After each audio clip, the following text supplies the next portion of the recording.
Welcome to SciTech Culture with Steve Kern and Ben Warner, where we examine science, technology and culture in the 21st century. Visit our website at scitechculture.com.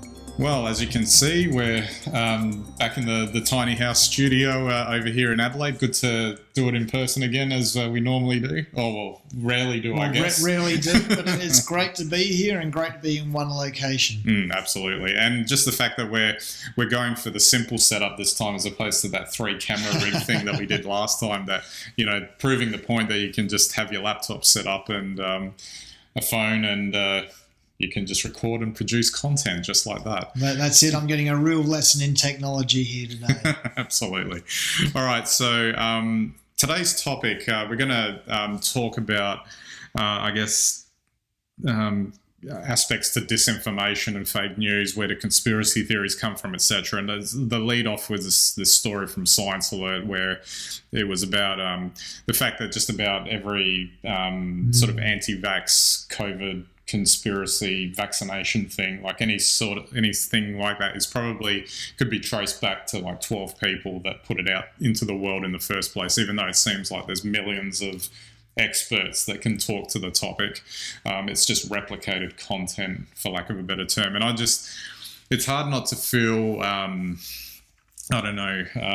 despondent when you hear things like this, because it's like, well, what unless you're super discerning and super critical about what you're looking at, which the vast majority of people are not, either they don't have the time or they can't be bothered, or they don't want to engage. They'll just accept what they're reading, especially because it's formatted so convincingly. So it's just, what do you do with this? It's just impossible to deal with, almost. It is impossible, and it is a sign of the times. And I think it's the way that a lot of content is going on the internet, where, you know, there's one original source, and it can be nefarious or it can be genuine. That doesn't mean it's right at any time, but and then content generally, particularly if it's of interest or gets clicks or views or whatever else, will then be replicated by other groups that want to capture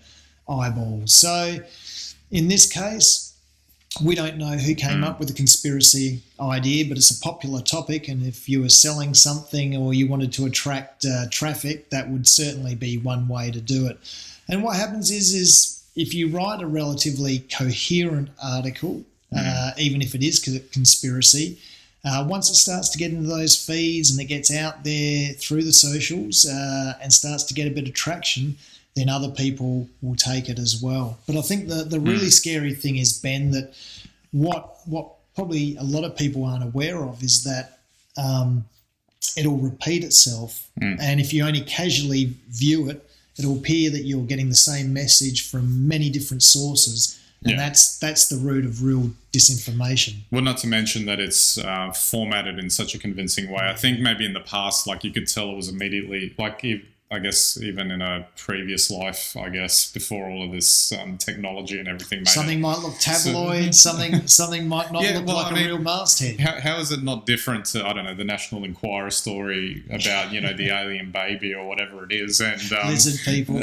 Exactly. But the thing is that in the past, when you looked at those things, it looked plainly ridiculous, and probably because the masthead was known to be ridiculous, so you didn't pay any attention. But whoever's formatting this now is making it look like legit news. Like like, what was it that you were saying before we got on? You know, it smells like real news and looks like real news and feels like real news, even though it's completely ridiculous. Well, that's the thing. The people behind this, you know, want to be believable, and we visually understand what we believe to be news, and news today on the socials especially has very much become a strapline or a headline, an image, and then some convincing bylines, and then the body of the story beneath that.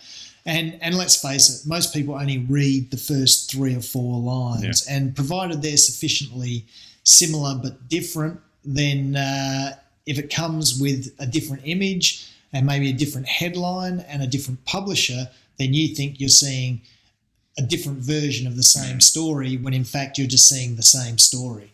Yeah. which again leads you back to, it's a bit hard not to be despondent about all of this because, you apply, we used, I guess, anti-vaxxers as the example here, but it can be about so many other different things. It can be the, chips in what is it? 5G causes coronavirus, or right. Bill Gates has put chips into the vaccine or whatever, it's a trachea or whatever it is. It just doesn't end. So with these sorts of stories, people can generate a story about whatever topic they want for whatever outcome they want. It can be anything from financial gain through to just creating chaos in society or controversy or starting a fight or, commercial advantage. Could be any of those things. And, of course, the upshot is that these messages get out there, and in that echo chamber, then, if you've searched it once or if you've read it once, then the echo chamber means you're more likely to see a story on a similar topic again. And it reinforces itself. And I think that's a real danger. All right, well, so let's expand this out a little bit more broadly because it then sort of begs a question. This is something I've been feeling recently, which is I used to enjoy engaging with media, I guess, in the past, and I'm starting to feel like I'm not enjoying it anymore, and almost to the point where it would be worth, scaling back the time that you actually, engage with media platforms and different types of media because, I think there's always been an adage of, the news has just always been depressing anyway because it's never good news stuff because that never gets eyeballs or whatever.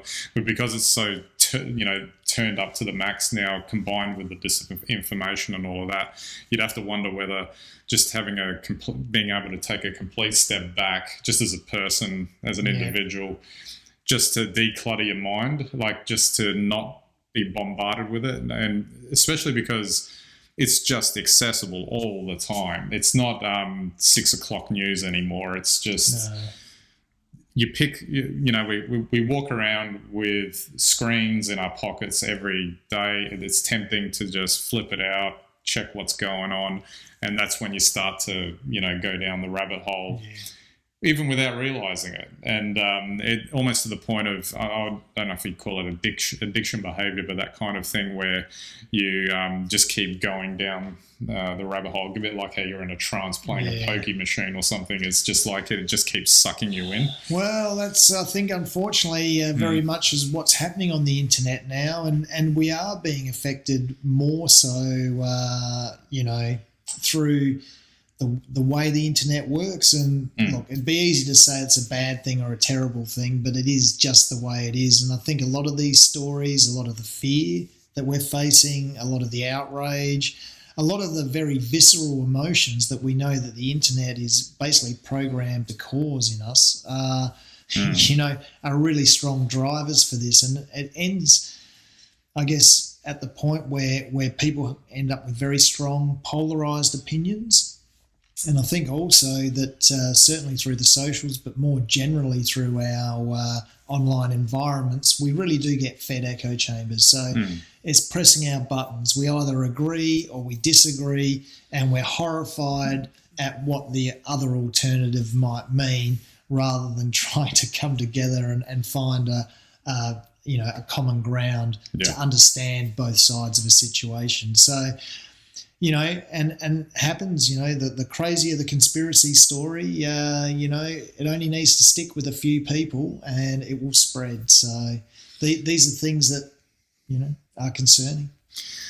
Yes, concerning. And it's like you kind of project out as to where it's going, and that's the part where you really don't want to think about it too much because there just doesn't seem to be an end to it unless the cycle's broken in some way. And because it's kind of not something that, because there's so many people involved, it's almost like tentacles have gone out into society and are wrapping everyone up in it. And unless you cut them all off, you can't see it stopping anytime soon because the technology's there. It's only going to further accelerate what's happening. And who knows, maybe there will be a breakthrough or something that, gets everyone to wake up and, well, that might get to their senses and stuff. That might have to happen. I mean, the algorithms have been unleashed for better or for worse, and the algorithms can't help it. They just do what they're set up to do. But what I think is happening is media used to be managed very effectively. I think there are people out there, who can manage media quite effectively, but I think overall we're losing control of the media message.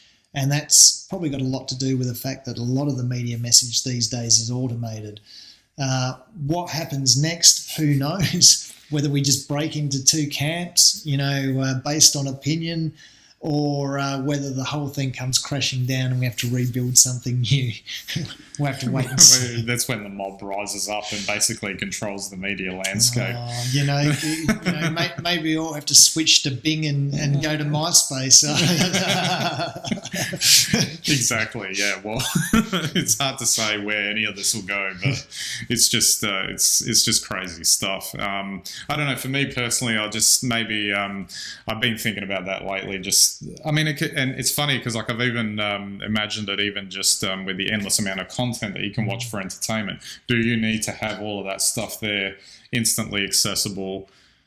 Because I guess this is another component of it, is that there's no capacity to feel bored anymore because there's always something there that can take your attention away. And what does that kind of impact have on your ability to think on things, be creative, and all that sort of stuff? Is just too much input that we've got now that you're relying on individuals to, I guess, censor their own whatever input is coming in. And I don't know, that might be too much for any of us to be able to handle. Like it would require an extraordinary amount of self-discipline to shut things off, rather than just, pick the thing up and read or watch or do whatever it is that we're doing. Well, I have to agree with you there. Even if you reduce your social content, you're still very much part of the internet. Everyone is effectively through a mobile device or even through a desktop if you've still got one of those. So I think things will change, but it'll take something, as we always say, something to happen first. Yeah, absolutely. All right, we might leave it there, Steve. Good point to finish up on, and we'll see where it goes. I'm sure we will. Absolutely. So don't forget our website, SciTechCulture.com. You can get all of our links and content there. You can subscribe to our YouTube and Vimeo channels, our RSS feeds, and watch us on any and all of your devices, and we greatly appreciate your visits to our website. All right, so that's it for this episode. We'll catch you next time.